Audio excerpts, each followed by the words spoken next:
Ya, jadi untuk berbicara tentang momen energi ya, paling gampang pakai contoh dulu. Katakanlah aku punya benda, benda ini katakanlah bentuknya silinder, silinder seperti itu, lalu di tengahnya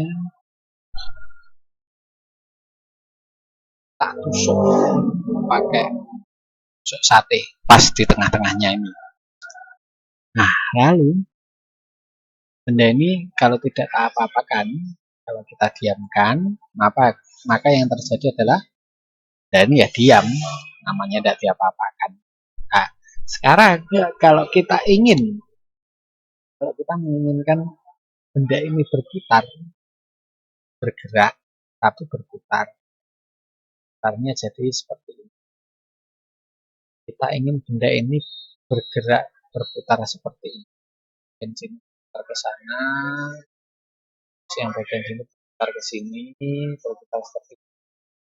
Ini juga gerak, tapi namanya gerak berputar kan, bukan gerak yang kata-kata seperti ini bergerak ke sini, kan namanya gerak lurus. Ini adalah gerak berputar seperti itu.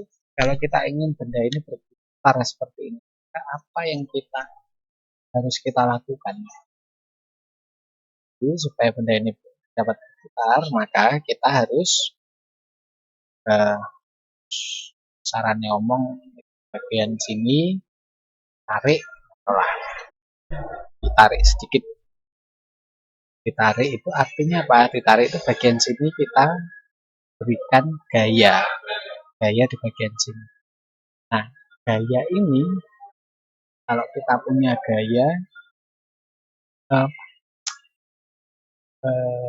gaya yang berada di jarak tertentu terhadap pusat putaran, maka gaya ini akan menghasilkan gerak berputar. Nah, gaya yang menghasilkan gerak berputar itu istilahnya adalah torsi. Torsi atau mungkin istilahnya apa, momen couple kalau nggak salah. Yang pasti torsi ini lambangnya adalah tau. Lambangnya adalah tau. Jadi kalau benda ini kita beri torsi, jadi kita tarik atau kita kasih gaya di ujung misalnya, tidak harus ujung sih, asalkan tidak ada di pusatnya, ada jaraknya, ini jaraknya. Bisa ditimbulkan juga sih sebenarnya jaraknya adalah L, katakan. L atau L?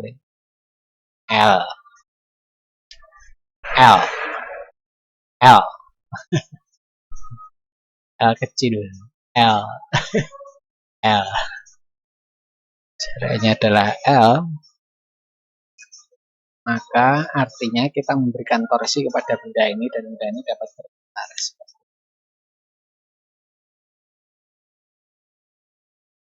Tapi sekarang dapat kita perhatikan, dari sebelumnya benda ini diam, lalu menjadi berputar. Artinya apa? Artinya benda itu mengalami percepatan, istilahnya percepatan rotasi, percepatan sudut. Nah, jadi benda ini memiliki percepatan sudut yang sebelumnya kecepatan sudutnya atau omega-nya itu adalah 0, artinya diam, lalu kecepatan sudutnya omega-nya menjadi tidak sama dengan 0, artinya berputar. Nah, perubahan omega ini, perubahan omega itu adalah delta omega terhadap satuan waktu tentunya. Ini kan namanya adalah alfa atau percepatan sudut. Sekarang kenapa kok benda ini dari sebelumnya tidak ada percepatannya, diam, kok menjadi ada? Itu sebabnya apa? Sebabnya karena ada torsi ini. Jadi torsi ini mengakibatkan terjadinya percepatan sudut pada benda ini. Sekarang misalkan Jika benda ini tadi kita tarik dengan gaya sekian, F misalkan, maka benda ini akan mengalami percepatan sebesar alfa. Ya, yang tadi. Misalkan kita nariknya menjadi lebih kuat, kita tarik lebih kuat. Kira-kira apa yang terjadi? Jadi ini saya tulis F-nya kita F-nya kita tambah, ya kita tambah, maka apa yang terjadi dengan alfa ini? Kita tarik lebih kuat, maka tentu saja percepatan yang diderita oleh benda itu nanti juga akan bertambah. Jadi yang terjadi di sini adalah jika kita menambah gaya di sini, ini adalah gaya linear, maka torsi yang diterima atau dialami oleh benda ini nanti juga akan naik karena torsi ini diakibatkan oleh karena gaya linear ini mengakibatkan terjadinya torsi dan torsi mengakibatkan terjadinya percepatan sudut. Jadi jika gaya linear kita tambah, torsinya juga bertambah, maka percepatan sudutnya nanti juga akan bertambah. Dalam gerak berputar, jika kita punya torsi, katakanlah jadi kita punya torsi tau ini, jika kita punya benda lain yang bentuknya sama,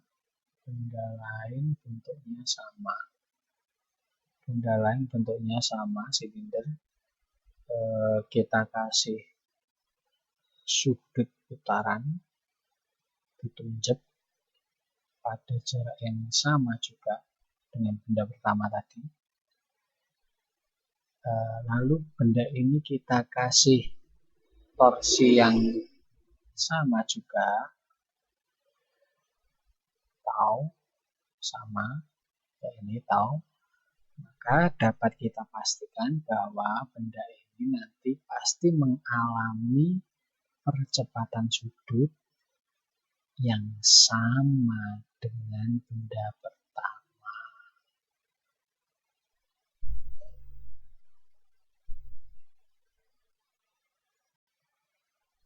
Nah, sekarang yang menarik, jika kita punya benda lain, jika kita punya benda lain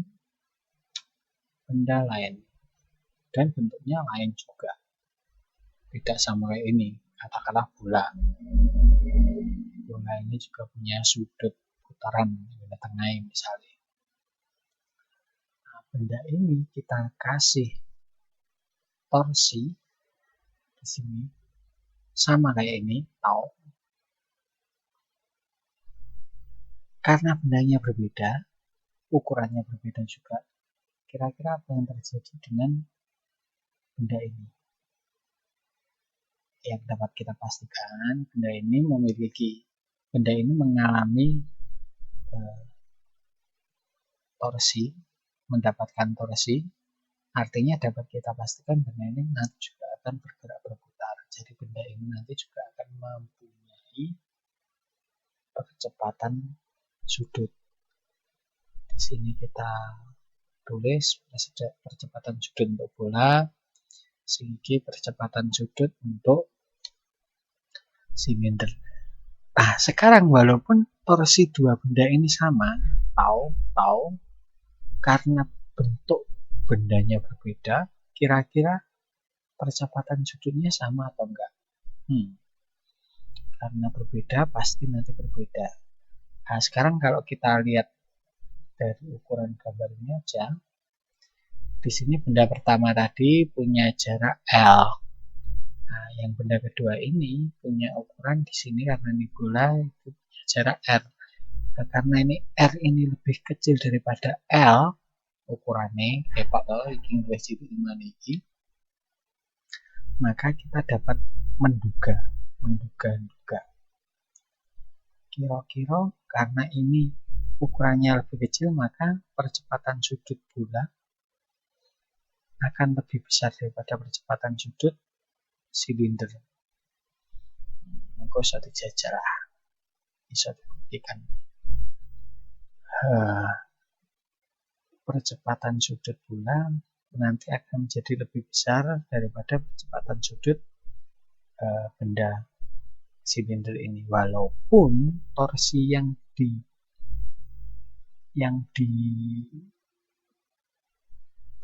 kepada dua benda ini adalah sama, tau dan tau sama, percepatan sudutnya berbeda. Nah, sekarang yang menjadi menarik, jika torsinya sama, kenapa percepatan sudutnya berbeda? Berarti percepatan sudut ini ada hubungannya dengan bentuk benda. Nah, inilah momen inersia. Jadi momen inersia itu, tak tulisin ini, momen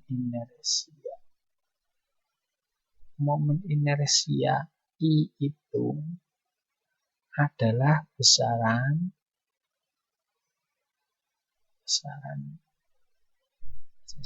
tak ngerti sih. Momen inersia itu adalah besaran pada benda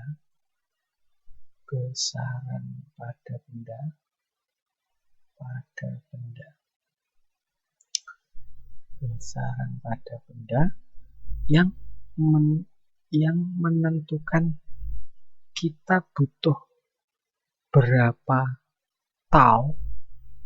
Jadi taunya butuh berapa supaya benda tersebut